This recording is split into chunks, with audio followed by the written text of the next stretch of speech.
با سلام بینندگان عزیز، شعله گلخوجه هستم در خدمت شما با خبرهای تاجیکستان و جهان. در 15 دقیقه برنامه امروز 4 مارس این موضوعها را داریم. болоравии бо шиддати нархи бензин ва дигар маводи сӯхт дар тоҷикистон мояи нороҳатии ронандагон шудааст. ҳозир ами заводит карда мошинимона гарм карданда дилмо намешавад. намояндагони ширкати русияи техстрой барои интихоби садҳо муҳоҷири талабгори кор дар сохтмонҳои русия ба тоҷикистон омаданд. бо вакилон шиномата вакилон якравам шифтомана худовага кушоишият мери ва вакилони тоҷик ба гирифтани 105 миллион доллар қарзи бебозгашт аз бонки осиёи рушд иҷозат доданд, вале шарти муомиларо нагуфтанд. дар тоҷикистон дигар бора болоравии нархи маводи сӯхт мушоҳида мешавад. чанд рӯзи ахир дар нуқтаҳои фурӯши сӯзишворӣ арзиши бензин тақрибан 10% боло рафт. аз оғози соли ҷорӣ қимати гази моеъ нест ки 60% мошинҳо аз он истифода мекунанд 12% баланд шуд. нархномаи нав боиси нигаронӣ ва нороҳатии ронандагон гаштааст. муллораҷаб юсуфӣ ва шаҳлои абдулло аз пайи ҳамин мавзӯъ буданд. нархи сӯзишворӣ дар тоҷикистон марзи 8 сомонеро убур кард ва ин боиси нигаронии ронандаҳо шудааст. то 2 ҳафтаи пеш арзиши 1 литр бензин ҳудуди 7 сомону 20 дирҳамро ташкил медод. ҳоло нархи он ба 8 сомону 20 дирҳам расидааст.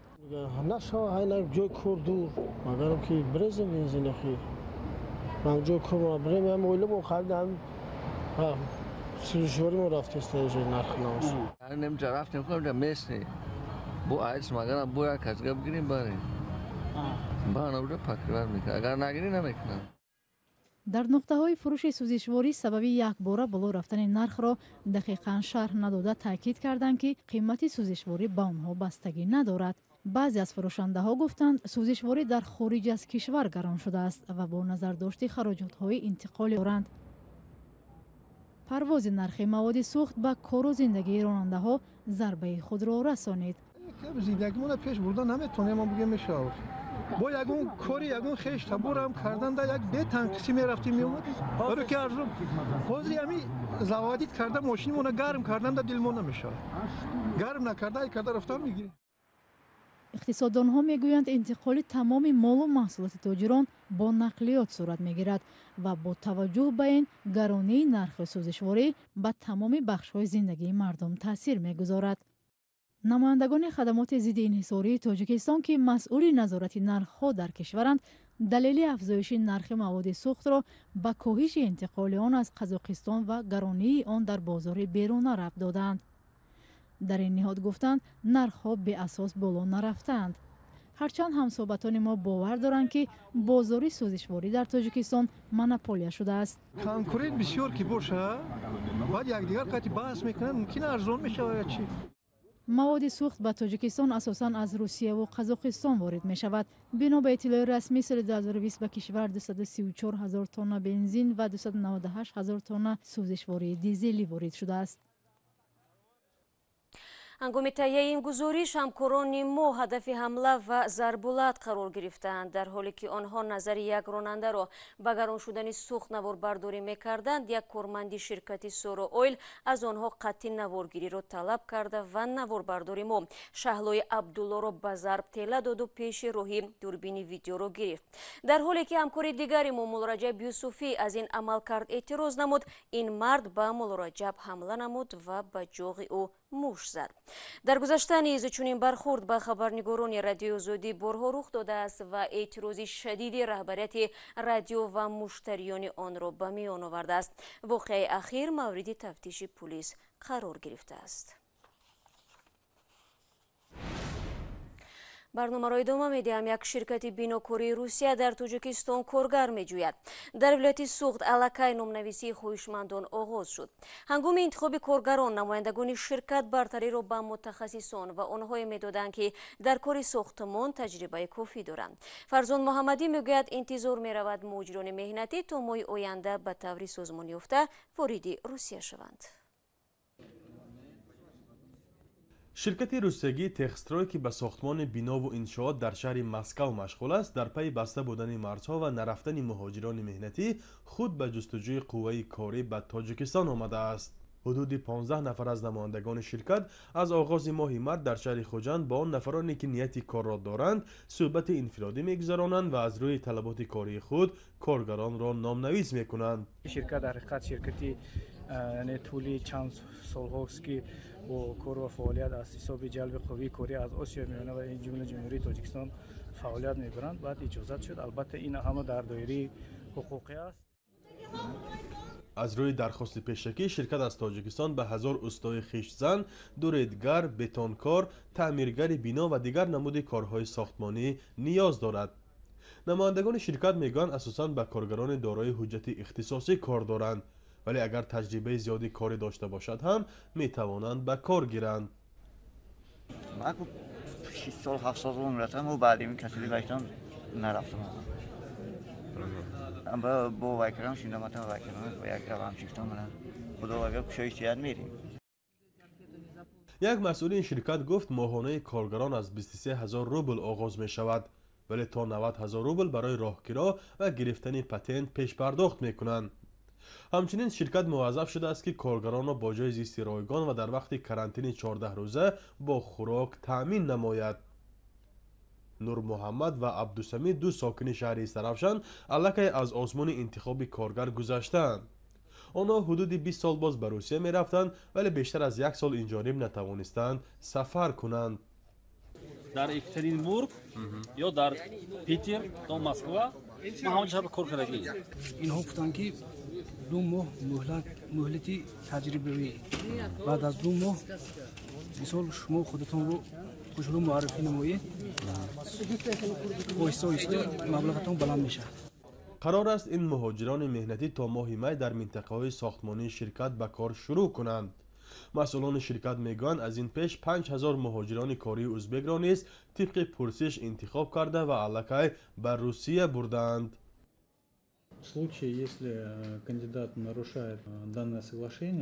در حالتی که کارگر قاعده شرطنامه را ویران میکند یا با خواهش خود از کار میرود، آن وقت باید خرج شرکت را بپردازد.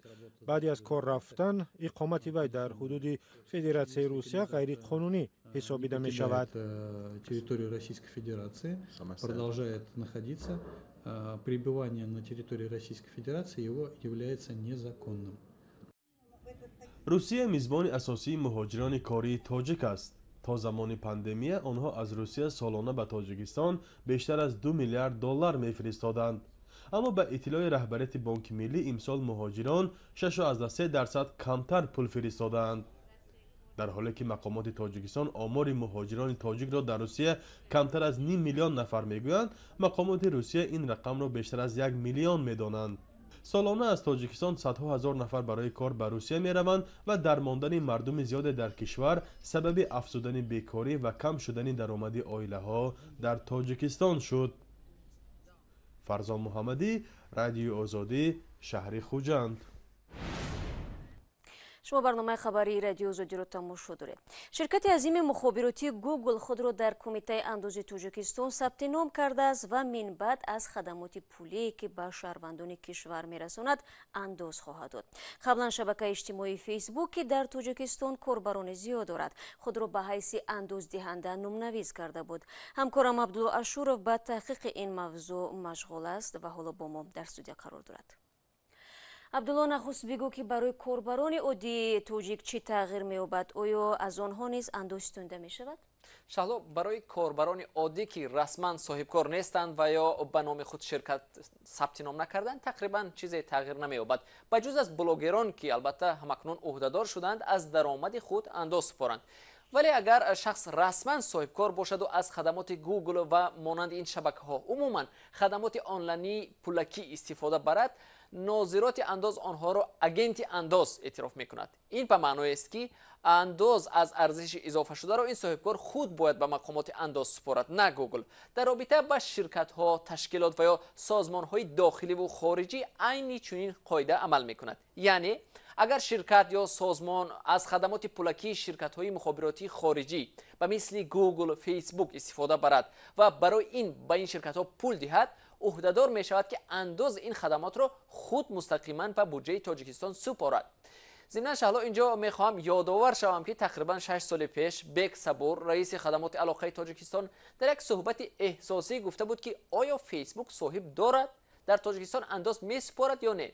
این گفته بک صبور آن زمان در شبکه‌های اجتماعی موردی طنز و تمسخر قرار گرفته بود، اما اکنون این اشاره بک صبور به واقعیت تبدیل شد و فیسبوک و گوگل در مقامات انداز ثبت نام شدند و حاضرند انداز بدهند. بله، فکر میکنم اکثریت این صحبت رو دریافت دارند. اما عبدالله ببین، گاه در تاجیکستان دسترسی به فیسبوک و شبکه یوتیوب که مربوط به گوگل است مسدود می شود. حالا که این شرکت ها در تاجیکستان خود را باعث انداز سپارنده ثبت نام کردند، آیا مسئولیت حکومت تاجیکستان در این بابت بیشتر می شود؟ بله شهلا، عین این سوال را از کارشناسان پرسیدم. آنها میگویند که وقت شرکت های عظیم مثل گوگل و فیسبوک در تاجیکستان انداز میدهند، بداهتا بیشتر به تاجیکستان توجه میکنند و دیگر حالت های مسدود کردن دسترسی به سامانه ها را نادیده نخواهند گرفت و از مقامات سبب واقعی آن را پرسان خواهند شد. کمیته انداز میگوید برای براه ماندن روند اندازستانی از شرکت‌های مخابراتی با مسئولان سازمان همکاری‌های اقتصادی و رشد و شرکت‌های اینترنتی کارهای تبلیغاتی را براه مانده است تا شرکت‌ها توانند به درستی انداز دهند. معیار انداز از ارزش اضافه شده که این شرکت‌ها باید به تاجیکستان بدهند فعلا 18% است. فهمت، تشکر عبدالله برای صحبت فراگیر. وکیلان مجلس نمایندگان تاجیکستان دیروز از طرح یک سازشنامه جانبداری کردند که قبلا گفته میشد با اجرای آن احتمال است نرخ نیروی برق در کشور بالا برده شود. بر اساس سازشنامه بانک آسیای رشد میلیون ها دلار گرانت به تاجیکستان میدهد. علیشیر ظریفی و شهلای عبدالله گزارش دارند. تاجیکستان برای بهبودی در بخش انرژی کشور از بانک آسیای رشد بیش از 100 میلیون دلار گرانت یا قرض به بازگشت گرفتن است. مقامات میگویند این مبلغ برای کاهش تلفات نیروی برق استفاده می شود. در دوره قسمت یکم این برنامه انجام کارهای زیرین از جمله نصب زیاده اساس 98,000 تجهیزات‌های حسابخانه الکترونی برقی، 1692 کیلومتر راهروی گروه‌پوشیده برقی، 264 عدد ترانسفورماتور گروه‌پوشیده و جاری نمودن نظام موثر نظارت و اصطلاح بین نقشه گرفته شده است. این مبلغ در دایره سازشنامه گرانتی بین تاجیکستان و بانک آسیایی رشد که از سوی وکیلان پارلمانی دستگیری یافت جدا می‌گردد.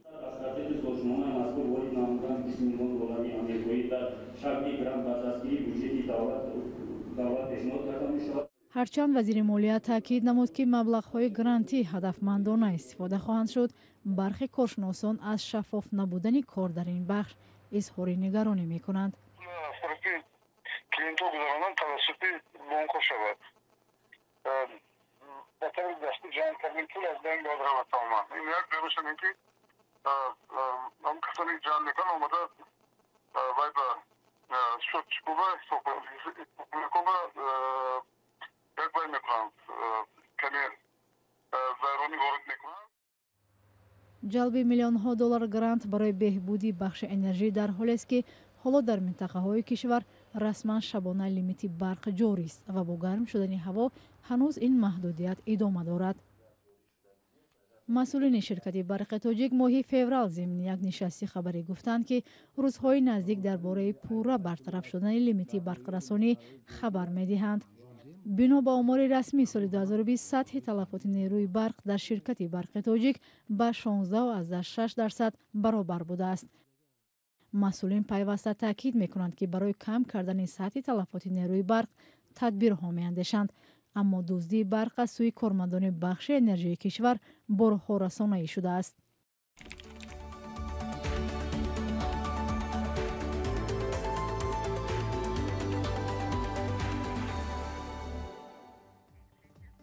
بینندگان عزیز، فرصتی که در اختیار داشتیم به پایان میرسد. فراموش نکنید که فردا باز همه شما را در همین جا با خبرهای نو منتظر خواهیم بود. خود را احتیاط کنید و خدا نگهدار هر یک شما عزیزان باشید.